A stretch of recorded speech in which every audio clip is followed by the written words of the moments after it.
Donc ce qu'on va faire, c'est qu'on va mettre un point sur du rocher, on va mettre un goujon de 12. Donc la première étape, c'est de savoir où est-ce qu'on va le mettre.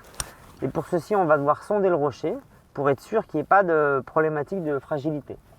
Donc pour sonder, je vais utiliser un marteau et je vais d'abord taper un petit peu pour avoir une information qui va revenir par rapport au son.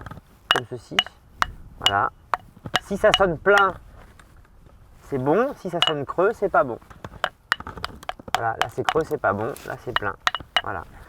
Autre chose qui est très important, c'est qu'en fait, cette partie, elle doit être plane pour accueillir la plaquette, pour qu'il n'y ait pas de porte-à-faux par rapport à la plaquette. Troisième contrainte, quand je vais grimper, je vais mettre une dégaine sur cette plaquette et il ne faut pas qu'il y ait de contrainte physique sur la dégaine. Il ne faut pas qu'il y ait de partie où en fait je vais avoir un angle. En gros, voilà, si on met un point ici, on aurait un porte-à-faux sur le mousqueton, ce qui poserait problème. Donc là, c'est à peu près correct, c'est parfait. Une dernière chose qui est importante, c'est qu'effectivement, on fasse attention à ce que l'endroit où on va mettre le point, ça ne soit pas sur un ensemble beaucoup plus gros qu'on n'aurait pas forcément vu, une grosse écaille ou un bloc qui pourrait se détacher. Là, en l'occurrence, tout est plein, donc voilà, tout est parfait. Donc là, maintenant, on va pouvoir passer au perçage. Donc on va percer avec la mèche qui correspond au diamètre du goujon, c'est-à-dire que j'ai un goujon de 12 mm de diamètre, donc je vais utiliser une mèche qui correspond de 12. Voilà. Au niveau de la longueur de perçage, ce qui est très important, c'est de percer un petit peu plus profondément que la longueur totale du goujon. Donc, plusieurs choses importantes. Soit je mets un petit bout de scotch qui va correspondre en fait qui va me faire une marque repère. Voilà, quand je vais percer, je saurai que je vais percer assez profondément. Et puis, je peux aussi comparer mon goujon. Voilà, je regarde, j'ai bien la bonne longueur, sachant que les mèches sont toutes différentes et il y a plusieurs tailles de goujon aussi. Donc, en fait, pourquoi on perce la bonne longueur? On perce la bonne longueur déjà pour pouvoir mettre le goujon complètement.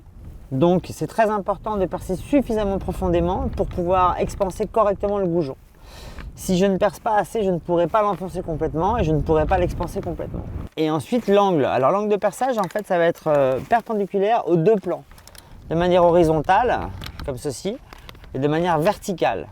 Et tout ça, toujours pour la même chose, pour ne pas avoir de porte-à-faux. Si je perce avec un angle, dans un sens ou dans un autre, quand je vais mettre la plaquette, je vais avoir un porte-à-faux qui m'empêchera de la poser correctement et qui ne donnera pas les résultats attendus. Voilà, donc je vérifie bien en fait que je suis bien au niveau, comme ceci et comme cela.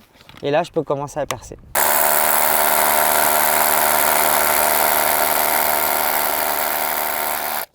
Alors quand je perce, je fais aussi attention à ce que je vais ressentir au niveau du rocher, sachant que là j'ai quand même pas mal de résistance, c'est un rocher très dur, mais je peux avoir des poches d'air, donc carrément des bulles ou des zones de rocher un peu plus souples, donc un peu plus meubles, voire pourris. Donc je fais bien attention à ce que je vais ressentir au perçage.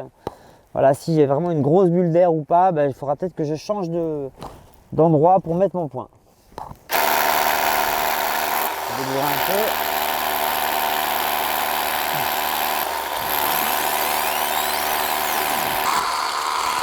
Voilà.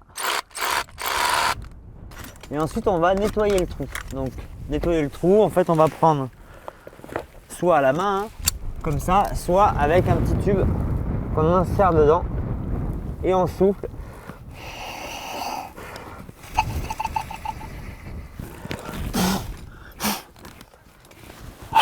De façon à bien libérer, à ce qu'il n'y ait pas de poussière à l'intérieur qui pourrait s'accumuler au fond du trou et réduire la distance. Réduire la profondeur du trou en fait. Voilà, donc je prends maintenant mon goujon que je peux positionner sur le trou. Je l'enfonce un petit peu. L'important c'est que je vais laisser juste la tête de frappe dépasser pour l'enfoncer de façon à ne pas abîmer le filetage. Si je fais ça, je risque d'abîmer le filetage et je ne pourrai plus l'expanser ensuite. Donc là, je vais dévisser et je laisse la tête de frappe seulement. Voilà. Je prends mon marteau et là, je l'enfonce.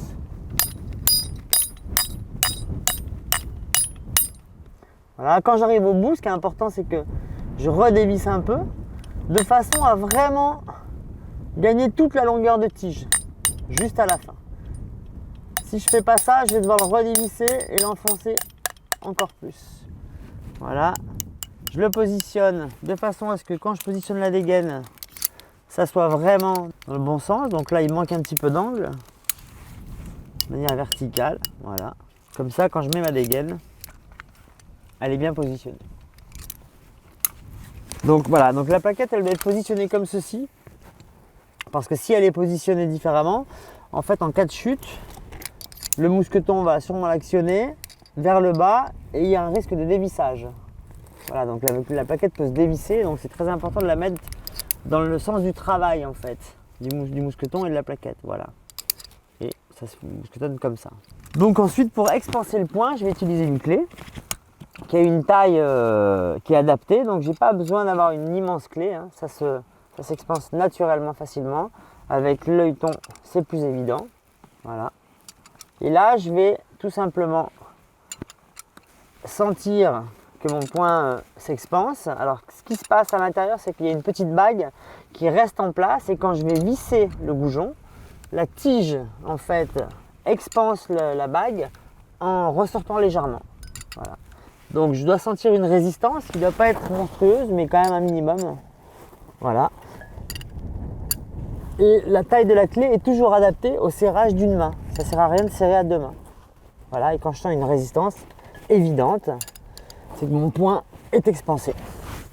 Donc une fois que ma plaquette est mise, hein, visuellement elle est donc dans l'axe, elle ne bouge pas, hein, donc je peux regarder mais elle ne bouge pas a priori. Et puis la tige ne doit pas trop ressortir. Si elle ressort trop, c'est qu'en fait il y a eu une zone de rocher trop tendre ou une bulle. Et donc c'est compliqué pour s'assurer que vraiment la plaquette est solide. Et surtout ensuite il peut y avoir des porte-à-faux avec la dégaine qui va pouvoir se mettre en porte-à-faux et se prendre dans cette tige qui dépasserait. La dégaine est parfaitement positionnée et on voit bien qu'il n'y a pas de partie qui vient appuyer sur le doigt et qui pourrait l'ouvrir en cas de chute ou de mouvement du grimpeur. Et bien en tout cas voilà, on va pouvoir passer au suivant. Hasta pronto!